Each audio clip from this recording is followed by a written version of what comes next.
నమస్తే ప్రజలందరికీ welcome to MLR news Telugu. నేను మీ కొత్తూరు రమేష్. ముందుగా ప్రతి ఒక్కరికి కూడా నా విజ్ఞప్తి ఒక్కటే, దయచేసి ప్రతి ఒక్కరు కూడా ఈ వీడియో చూసినటువంటి సోదరులు మిత్రులు అందరూ కూడా మన ఛానల్ని మీ అందరి వంతుగా మీ అందరి మద్దతుగా మీ అందరి తరపు నుంచి ఒక్క సబ్స్క్రైబ్ నొక్కే ప్రయత్నం చేయండి. ఆ కింద ఉన్నటువంటి సబ్స్క్రైబ్ బటన్ని నొక్కి మన ఛానల్ని ప్రతి ఒక్కరు కూడా సబ్స్క్రైబ్ చేసుకోండి. ఇక విషయంలోకి వెళితే తెలంగాణ రాష్ట్రంలో రాష్ట్ర వ్యాప్తంగా కూడా 4 నుంచి 5 లక్షల వరకు ఉన్నటువంటి అవుట్సోర్సింగ్ ఉద్యోగులు జీతాలు రాక నానా అవస్థలు పడతా ఉన్నారు, నానా ఇబ్బందులు పడతా ఉన్నారు, నానా కష్టాలు పడతా ఉన్నారు. ఇవాళ అవుట్సోర్సింగ్ ఉద్యోగుల పరిస్థితి ఎట్లా ఉందంటే, ప్రభుత్వ శాఖల లోపల పనిచేస్తూ ఉన్నారు కానీ ప్రభుత్వం వాళ్ళకు జీతాలు ఇచ్చేందుకు ఇబ్బందులు పెడతా ఉంది. ప్రభుత్వ శాఖలో పనిచేస్తూ ఉన్నారు కానీ ప్రభుత్వం వాళ్ళకు జీతాలు సమయానికి ఇవ్వట్లేదు. అంటే మన గ్రామాలలో చూస్తే, గ్రామాలలో చాలా కూడా మనం చూస్తూ ఉంటాం, ఏదైనా కూలి పనికి పోతే పొద్దుగాల కూలి పనికి పోతే సాయంత్రం రాత్రి కూలి పైసలు అని చెప్పి మన ఇంటికి పోయి తీసుకొని వస్తాం. ఎవరితోకైతే పనికి పోతామో వాళ్ళ దగ్గరికి సాయంత్రం పొద్దుమీకంగానే వాళ్ళ ఇంటికి వెళ్ళిపోయి మనము మా పైసలు ఏంటా కూలి పైసలు అని చెప్పి తీసుకొని వచ్చే ప్రయత్నం చేస్తాం. కానీ వాళ్ళ తెలంగాణ రాష్ట్రంలో అవుట్సోర్సింగ్ ఉద్యోగుల పరిస్థితి ఎట్లా ఉందంటే, దాదాపు కొన్ని నెలల తరబడి వాళ్ళ జీతాలు రావట్లేదు. కొన్ని నెలల తరబడి అవుట్సోర్సింగ్ ఉద్యోగులంతా కూడా నిరాశ పాలైపోతా ఉన్నారు. ప్రతి పండక్కి కూడా జీతాలు వస్తాయి కావచ్చు అని చెప్పి ఎదురు చూస్తూ ఉన్నారు. అయినప్పటికీ కూడా ఇప్పటికీ స్టిల్ అవుట్సోర్సింగ్ ఉద్యోగుల కళ్ళ లోపల కన్నీళ్లు గారుతూనే ఉన్నాయి, వాళ్ళ ఇళ్ల లోపల కష్టాలు పెరుగుతూనే ఉన్నాయి.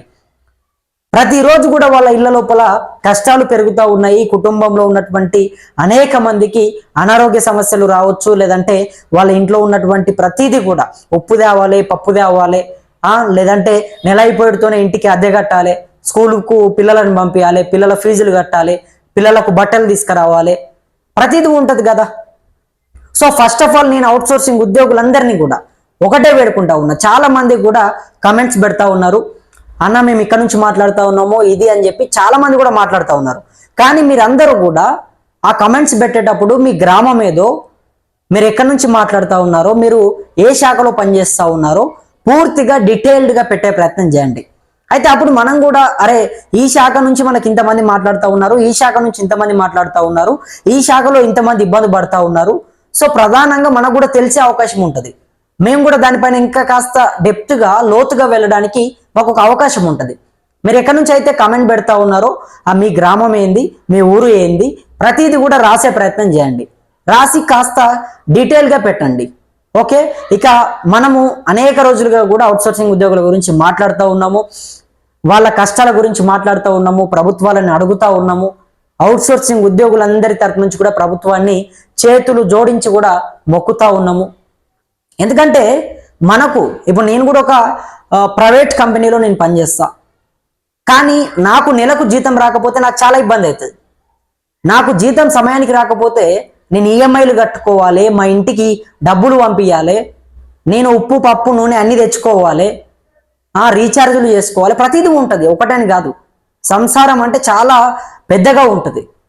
ఎంత చెప్పినా కూడా దానికి ఇంకా తక్కువగానే ఉంటుంది, ఆ రకంగా ఉంటుంది. మరి వాళ్ళ అవుట్సోర్సింగ్ ఉద్యోగులు 4 నుంచి 5 లక్షల మంది అవుట్సోర్సింగ్ ఉద్యోగులు ఉన్నారు.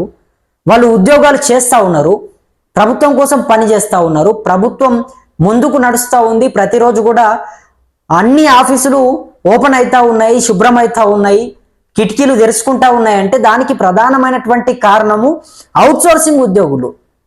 కానీ ఇవాళ మనం ఏం చేస్తూ ఉన్నాము, మన కోసం పనిచేసేటటువంటి అవుట్సోర్సింగ్ ఉద్యోగులకు సమయానికి జీతం ఇవ్వట్లేదు, వాళ్ళ కష్టాలని పట్టించుకోవట్లేదు. ప్రభుత్వ శాఖలో పనిచేస్తున్నటువంటి అవుట్సోర్సింగ్ ఉద్యోగులకు ఇవాళ వాళ్ళ కష్టాలని ఎవరితో చెప్పుకోవాలో కూడా అర్థం కాలేనటువంటి ఒక పరిస్థితి కనబడతా ఉన్నది. ప్రజల కోసం పనిచేస్తున్నటువంటి అవుట్సోర్సింగ్ ఉద్యోగులు ఇవాళ ఇబ్బందులు పడతా ఉన్నారు, కష్టాలు పడతా ఉన్నారు, నష్టాల పాలవుతా ఉన్నారు. 6-7 నెలలుగా జీతాలు రాకపోతే ఆ కుటుంబాలు ఎట్లా నడుస్తాయి, అందులోకి ప్రతిదీ కూడా ఎట్లా తెచ్చుకుంటారు, చిట్టీలు కట్టాల్సినవి ఉంటాయి, ఈఎంఐలు కట్టాల్సినవి ఉంటాయి, రకరకాల ఖర్చులు ఉంటాయి. చెప్పుకుంటా పోతే మస్తు ఉంటాయి. ఎన్నంటే చెప్పాలి, ఎట్లా అంటే చెప్పాలి, చాలా ఖర్చులు ఉంటాయి కుటుంబాల లోపల. కాబట్టి దయచేసి అవుట్సోర్సింగ్ ఉద్యోగులకు జీతాలు వేయండి. ఎందుకంటే ఇవాళ తెలంగాణ రాష్ట్రంలో 4 నుంచి 5 లక్షల వరకు అవుట్సోర్సింగ్ ఉద్యోగులు ఉన్నారు. అక్షరాల 5 లక్షల వరకు ఉన్నటువంటి ఆ ఉద్యోగులందరికీ కూడా ఇవాళ అనేకమైనటువంటి సమస్యలు తలెత్తుతూ ఉన్నాయి. ఆ కుటుంబాలంతా కూడా ఇవాళ తీవ్రమైనటువంటి ఇబ్బందులు పడతా ఉన్నాయి. అవుట్సోర్సింగ్ ఉద్యోగులలో ఉన్నటువంటి అనేక మంది వాళ్ళ బాధని చెప్పుకోలేక, వాళ్ళ కష్టాలని ఎంత చెప్పినా కూడా ఎవరు పట్టించుకోక వాళ్ళకు వాళ్ళే నిరాశ పాలైపోయి ఒంటరిగా అసంతృప్తి చెంది వాళ్ళు చనిపోయినటువంటి సందర్భాలు కూడా ఉన్నాయి. కానీ ఇంకా ప్రభుత్వం మారకపోతే ఎట్లా? ప్రభుత్వ వైఖరి మార్చుకోకపోతే ఎట్లా? అంటే చాలా మంది చనిపోతూ ఉన్నారు కదా, చనిపోయినప్పుడైనా అయ్యో పాపం అనాలి కదా, చనిపోయినప్పుడు అలా దయచేసి పట్టించుకోవాలి కదా.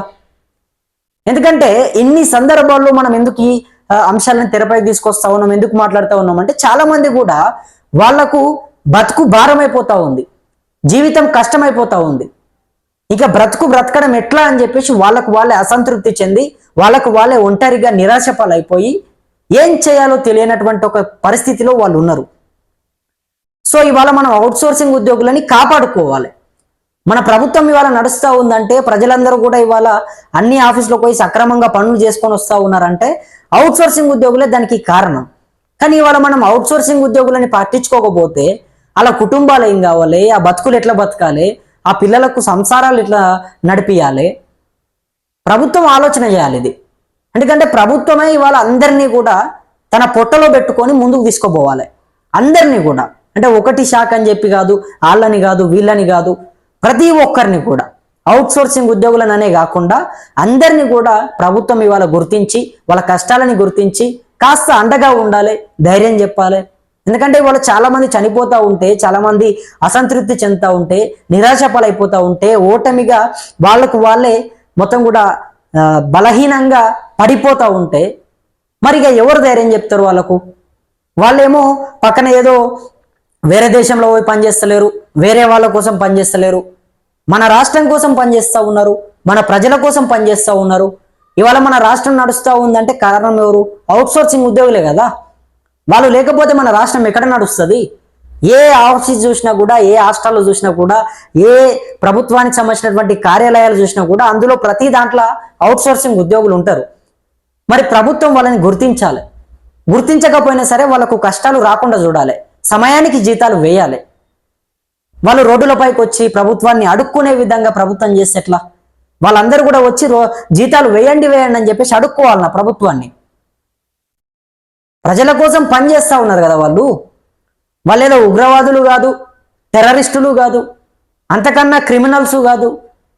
ఎందుకు వాళ్ళని ఇబ్బందులు పెడతా ఉన్నారు? అవుట్సోర్సింగ్ ఉద్యోగులని ఎందుకు ఈ రకంగా జీతాలు వేయకుండా మానసికంగా వాళ్ళని ఇబ్బంది పెడతా ఉన్నారు? మీరు జీతాలు వేయకపోవడం వల్ల ఇవాళ వాళ్ళు మానసికంగా ఒంటరిగా లీలనమైపోయి వాళ్లకు వాళ్ళే ఆలోచనలకు గురై నిరాశ పాలైపోయి అనేకమైనటువంటి పిచ్చి పిచ్చి నిర్ణయాలు తీసుకోవాల్సినటువంటి పరిస్థితి వస్తూ ఉంది. సాధారణంగా ప్రతి మనిషికి వస్తుంది. 5-6 నెలలుగా జీతం రాకపోతే ఇంట్లో వాళ్ళకి ఏమి తేవాలి, ఎట్లా పెట్టాలి, ఇంట్లో వాళ్ళు అర్థం చేసుకోరు. ఇంటి వాళ్ళు కనీసం మనల్ని అర్థం చేసుకునేటటువంటి ఒక పరిస్థితి కూడా ఉండదు. ఇక్కడ ఇంటి వాళ్ళు అర్థం చేసుకోరు, అక్కడ ప్రభుత్వము అర్థం చేసుకోదు. మరిగా వాళ్ళు ఎవరికి చెప్పుకోవాలి, ఆ కష్టాలు ఎట్లా తీరుతాయని చెప్పి చాలా మంది కూడా నిరాశ పాలైపోతూ ఉన్నారు. ప్రభుత్వం కోసం పనిచేస్తున్నారు కదా, ఎందుకు ఇట్లా ఇబ్బంది పెడతా ఉన్నారు? పాపం ప్రజల కోసం పనిచేస్తూ ఉన్నారు కదా, వాళ్ళని ఇబ్బంది పెడితే మనకు వచ్చేదేముంటుంది? వాళ్ళ జీతాలు వాళ్ళకు సమయానికి ఇస్తే చాలు, సమయానికి ఇవ్వండి. ఇంకా మీకు వాళ్ళపైన ఏమైనా ప్రేమ గౌరవం ఉంటే, మర్యాదలు ఉంటే జీతాలు పెంపు చేయండి, బోనస్లు ఇవ్వండి. సమయానికి జీతాలు వేయడంతో పాటు అదనంగా మీరు ఇంకేమైనా ఇచ్చే కార్యక్రమం చేయండి. కానీ అసలుకే మీరు జీతాలు ఇవ్వకుండా అసలుకే ఎసరు పెడితే ఎట్లా? అసలు జీతాలనే కోత పెడితే 5-6 నెలలుగా పెండింగ్లో పెడితే ఆ కుటుంబాలు ఎట్లా బతుకుతాయి? ఆ కుటుంబాలు ఎట్లా ముందుకు పోతాయి? ప్రభుత్వం మీద ఆలోచన చేయాలి కదా, ప్రభుత్వం పట్టించుకోవాలి కదా. ఇక మరి ప్రభుత్వం ఆలోచన చేయకపోతే, ప్రభుత్వం పట్టించుకోకపోతే వాళ్ళ కష్టాలను ఎవరితో చెప్పుకుంటారు? ఇవాళ ప్రభుత్వమే కదా వాళ్ళని కాపాడాల్సింది, వాళ్ళ జీతాలు వేయాల్సింది, వాళ్ళ జీతాలు ఏంటి, వాళ్ళ లెక్కలేంటి అని అన్నీ కూడా చూడాల్సింది ప్రభుత్వమే కదా. మరి ప్రభుత్వం ఇవాళ పట్టించుకోకుండా ప్రభుత్వం ఇష్టం వచ్చినట్టు వదిలేస్తే, గాలికి వదిలేస్తే మరి వాళ్ళు ఎవరితో చెప్పుకోవాలి?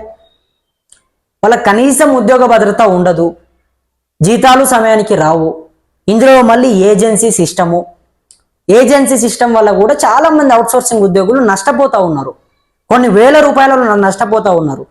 దయచేసి ఆ ఏజెన్సీ సిస్టాన్ని ఎత్తివేసే ప్రయత్నం చేయండి. ఏజెన్సీ సిస్టమ్ వల్ల చాలా మంది అవుట్సోర్సింగ్ ఉద్యోగులు తీవ్రమైనటువంటి ఇబ్బందులు పడతా ఉన్నారు. వాళ్ళు తినాల్సినటువంటి బువ్వని ఎవరో తింటే అది పద్ధతి కాదు. వాళ్ళ నోటికాడి బుక్కని వేరే లాక్కొని తినడం అనేది సరైనది కాదు. దయచేసి ఆ ఏజెన్సీ సిస్టాన్ని రద్దు చేయండి. ఇక్కడ కష్టపడేదేమో అవుట్సోర్సింగ్ ఉద్యోగులు, చెమట చుక్క కార్చేదేమో వాళ్ళు, కానీ వాళ్ళ డబ్బులు తినేది మరొకరా, కమిషన్లు పోయేది మరొకరికా? దయచేసి తెలంగాణ ప్రభుత్వాన్ని మేము వేడుకుంటా ఉన్నాం, ఇప్పటికైనా మీరు కాస్త ఆలోచన చేసి ప్రభుత్వం ఒక మంచి నిర్ణయం తీసుకొని అవుట్సోర్సింగ్ ఉద్యోగులను గుర్తించి వాళ్ళకు ఒక ఉద్యోగ భద్రత కల్పించి జీతాలు సమయానికి వేయండి. దాంతోపాటుగా ఏజెన్సీ సిస్టాన్ని రద్దు చేయండి. అవసరమైతే బోనస్లు ఇవ్వండి. కాస్త వాళ్ళకు ప్రభుత్వం అంటే ఒక నమ్మకం అనేది క్రియేట్ చేయండి. ఇవాళ వాళ్ళు ప్రభుత్వం అంటేనే నమ్మట్లేదు. ఎందుకంటే ప్రభుత్వ శాఖలో పనిచేస్తూ ఉన్నారు, ప్రభుత్వం కోసం పనిచేస్తూ ఉన్నారు. తెల్లారితే పొద్దుమిక్తే పోయి ప్రభుత్వ ఆఫీసులలోనే ఉంటారు, కానీ వాళ్ళకే జీతాలు వస్తలేవు కదా. ఇక మరి వాళ్ళు ఎట్లా నమ్ముతారు? ఒక నెల జీతం ఆలస్యమైందంటే వాళ్ళు కూడా సరే చేసుకుందాం, ఏదో అటు ఇటుగా సర్దుబాటు చేసుకుందాం అని చెప్పి అనుకుంటారు కావచ్చు. కానీ 5-6 నెలలుగా జీతాలు పెండింగ్ పెడితే, 10 నెలలుగా జీతాలు పెండింగ్లో పెడితే చాలా మంది కూడా ఇబ్బందులు పడుతూ ఉన్నారు. దయచేసి ప్రభుత్వం ఆలోచన చేయాలి. ప్రభుత్వం ఇప్పటికైనా కీలక నిర్ణయం తీసుకోవాలి. సమావేశం అవ్వండి, మాట్లాడండి. ఎందుకంటే చాలా మంది కూడా ఇవాళ మాకు ఫోన్లు చేసి దయచేసి మాట్లాడండి, దయచేసి చెప్పండి అని చెప్పేసి పదే పదే చెప్తా ఉంటే మేము కూడా నిజంగా మాట్లాడాలి, వీళ్ళ గురించి ఏదో ఒకటి చేయాలి, ప్రభుత్వానికి ఏదో ఒక రకంగా చెప్పాలి అనే ఒక ఉద్దేశంతో ఇన్ని వీడియోలు చేస్తూ ఉన్నాం తప్ప ప్రభుత్వం పైన మాకేదో వ్యక్తిగతంగా కానీ లేకపోతే ఇంకేదో కానీ ఉండదు. ఎందుకంటే వాళ్ళ కష్టాలను చూసి మాకు అయ్యో అరే మనం కూడా వాళ్ళ గురించి మాట్లాడాలి, అనవసరమైనటువంటి అడ్డగోలు కంటెంట్ అంటే వీళ్ళ గురించి మాట్లాడితే ఎంతో కొంత మేలు అవుతుంది కదా అని చెప్పి మాకు కూడా అనిపిస్తుంది. కాబట్టి మేము కూడా అవుట్సోర్సింగ్ ఉద్యోగుల గురించి మాట్లాడే ప్రయత్నం చేస్తూ ఉన్నాం, వాళ్ళ కష్టాల గురించి మాట్లాడే ప్రయత్నం చేస్తూ ఉన్నాం. కాబట్టి దీన్ని మేమందరం కూడా మాట్లాడడం ఒక ఎత్తు అయితే, మీ అందరూ వీడియో చూసినటువంటి మిత్రులు, సోదరులు, అవుట్సోర్సింగ్ ఉద్యోగులందరూ కూడా దీన్ని షేర్ చేయడం కూడా అంతే ముఖ్యం. నేను ఇక్కడ ఒక్కని మాట్లాడుతూ ఉన్నా, మీరు అక్కడ నుంచి చూస్తూ ఉన్నారు, కామెంట్లు పెడతా ఉన్నారు, లైక్ కొడతా ఉన్నారు, ఓకే, అక్కడి వరకు ఓకే. కానీ ఇంకా ముందుకు వెళ్ళాలి. ఇది ఇక్కడితో నాగొద్దు. అందరూ చూడాలి, వేల మంది చూడాలి, తెలంగాణ ప్రభుత్వం చూడాలి. నేను చేసేది నేను చేస్తా ఉన్నా, నా ప్రయత్నం నేను చేస్తా ఉన్నా, ఇక్కడికి వచ్చి మాట్లాడుతూ ఉన్నా, పెడతా ఉన్నా, వాస్తవంగా వాళ్ళకు జరుగుతున్నటువంటి కష్టాలని చెప్పే ప్రయత్నం చేస్తున్నా, మీ అందరి కష్టాలు మాట్లాడుతున్నా. కానీ మీరు దీన్ని షేర్ చేయాలి, మీరు దీన్ని పంపించాలి. వాట్సాప్ గ్రూప్లలో కానీ, సోషల్ మీడియా ప్లాట్ఫామ్స్లో కానీ, సోషల్ మీడియా వేదికల్లో కానీ, ప్రతి దాంట్లో కూడా మీరు ఎంత వీలైతే అంత ఎప్పుడైతే షేర్ చేస్తారో అప్పుడే మీ సమస్యకు ఒక అవకాశం దొరుకుతుంది, మీ సమస్యకు ఒక మార్గం దొరుకుతుంది. అంటే మేము ఇక్కడ ఇంత మాట్లాడుతూ ఉన్నప్పుడు మీరు కూడా దానికి తోడైతే ఇక దానికి మించి ఇంకా మనకేం ఉండదు. దీన్ని ఎంత వీలైతే అంత షేర్ చేయండి, మీకు తోచినంత షేర్ చేయండి. ప్రభుత్వం దృష్టికి తీసుకెళ్లే ఒక కార్యక్రమాన్ని మనము చేస్తూ ఉన్నాం కాబట్టి ప్రతి ఒక్కరు కూడా దీంట్లో భాగస్వాములు కావాలి. ఇది మీ ఛానల్, మీకోసం మాట్లాడుతూ ఉన్నాం, మీ కష్టాల గురించి మాట్లాడుతూ ఉన్నాం. కాబట్టి దీన్ని మీరే చాలా కీలకంగా తీసుకొని మీరే ఆలోచన చేసుకొని, సో మన గురించి మాట్లాడుతూ ఉన్నాడు కదా అని చెప్పి మీరు అర్థం చేసుకొని మీరే దీన్ని పంపించాలి. ప్రతి వాట్సాప్ గ్రూప్లలో కానీ, ప్రతి స్టేటస్లో కానీ, సోషల్ మీడియా అన్ని ప్లాట్ఫామ్స్లో ఈ వీడియోని షేర్ చేయండి. ఎందుకంటే తెలంగాణ రాష్ట్ర వ్యాప్తంగా ఇవాళ అవుట్సోర్సింగ్ ఉద్యోగుల కష్టాల గురించి ప్రత్యేకంగా MLR న్యూస్ తెలుగు ఛానల్లో మనం మాట్లాడుతూ ఉన్నాం. ఎవరు కూడా మాట్లాడలేదు ఈ రకంగా. మేము మాట్లాడతాం, ఇంకా కూడా మాట్లాడతాం. ఎందుకంటే అవుట్సోర్సింగ్ ఉద్యోగులు వాళ్ళ కష్టాలు చెప్తా ఉంటే మాకు కూడా బాధ అనిపిస్తూ ఉంది. ఆ కష్టాలు ఎవరికి కూడా రావద్దు. 5-6 నెలలుగా జీతాలు రాకపోతే వాళ్ళు ఎంత ఒత్తిడికి గురైపోతా ఉన్నారు, ఎన్ని ఇబ్బందులు పడతా ఉన్నారు, ఆ కుటుంబాలు ఎట్లా సఫర్ అవుతా ఉన్నాయి, ఇవన్నీ కూడా మేము చూస్తూ ఉన్నాం.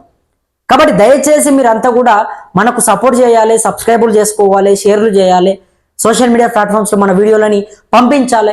అప్పుడే మనం ఇంకా గట్టిగా వేగంగా మాట్లాడడానికి కూడా అవకాశం ఉంటుంది. మేము ఇక్కడ వచ్చి ఇంత మాట్లాడుతుంటే కూడా ఆ వ్యూవర్షిప్ లేకపోవడము, లేకపోతే ఎవరు చూడకపోవడము, ఇట్లా జరిగితే మనం కూడా ఏం చేయలేం కదా. కాబట్టి దయచేసి మీరు షేర్ చేయండి, మంచిగా అందరికీ పంపించండి. ఇంకా చాలా డెప్త్గా మనం ముందు మాట్లాడుకునే ప్రయత్నం చేద్దాం. అవుట్సోర్సింగ్ ఉద్యోగులకు సంబంధించినటువంటి ప్రతిదీ కూడా డాటా ఒకటి క్రియేట్ చేస్తూ ఉన్నాము, సేకరిస్తూ ఉన్నాము. అందరూ కూడా మీకు వీలైతే కమెంట్ చేసే ప్రయత్నం చేయండి. ఆ కమెంట్స్ కూడా మీరు ఎక్కడి నుంచి మాట్లాడుతూ ఉన్నారు, మీది ఏ శాఖ, మీ పేరేంది, మీ ఊరేంది, ఇట్లా రాసి పెట్టండి. తప్పకుండా అందరు పెడితే మేము కూడా దాన్ని చూసి ఎంతమంది ఇబ్బంది పడతా ఉన్నారు, ఏ శాఖ నుంచి ఎంతమంది ఉన్నారు, ఏ గ్రామాలు ఉన్నాయి, ఏ జిల్లాలు ఉన్నాయి, ఏ నియోజకవర్గాలు ఉన్నాయి, ఇది ఒక క్లారిటీ ఉంటుంది మాకు. కాబట్టి ప్రతి ఒక్కరు కూడా కామెంట్ చేయండి. కామెంట్స్ చేసి పూర్తిగా కూడా వివరాలతో పెట్టే ప్రయత్నం చేయండి. మనం మాట్లాడదాం, ప్రభుత్వ దృష్టికి తీసుకెళ్దాం. మీ అందరి పక్షాన, మీ అందరి గొంతై, మీ అందరి ఒక తమ్ముడిగా, మీ అందరికీ ఒక కష్టాలని మాట్లాడేటటువంటి వ్యక్తిగా, మీ కుటుంబంలో ఒక వ్యక్తిగా అనుకోండి, తప్పు లేదు. ఎందుకంటే మీ అందరి కష్టాలని మాట్లాడే ఒక ప్రయత్నం నేను చేస్తా ఉన్నా. వాస్తవంగా ఇవాళ మనది కూడా ఒక మధ్యతరగతి కుటుంబంలో నుంచి మనం వచ్చినాం కాబట్టి ఆ మధ్యతరగతి కుటుంబాల్లో మన గ్రామాల్లో ఎట్లుంటుందో మనకు తెలుసు, ఆ వాతావరణం ఎట్లుంటుందో మనకు తెలుసు, ఆ కష్టాలు ఎట్లుంటాయో మనకు తెలుసు. కాబట్టి నేను ఇంత ఒక ప్రయత్నం అయితే చేస్తా ఉన్నా. కాబట్టి ప్రతి ఒక్కరూ ఈ వీడియోలను షేర్ చేయండి, లైక్ చేయండి, సబ్స్క్రైబ్ చేయండి.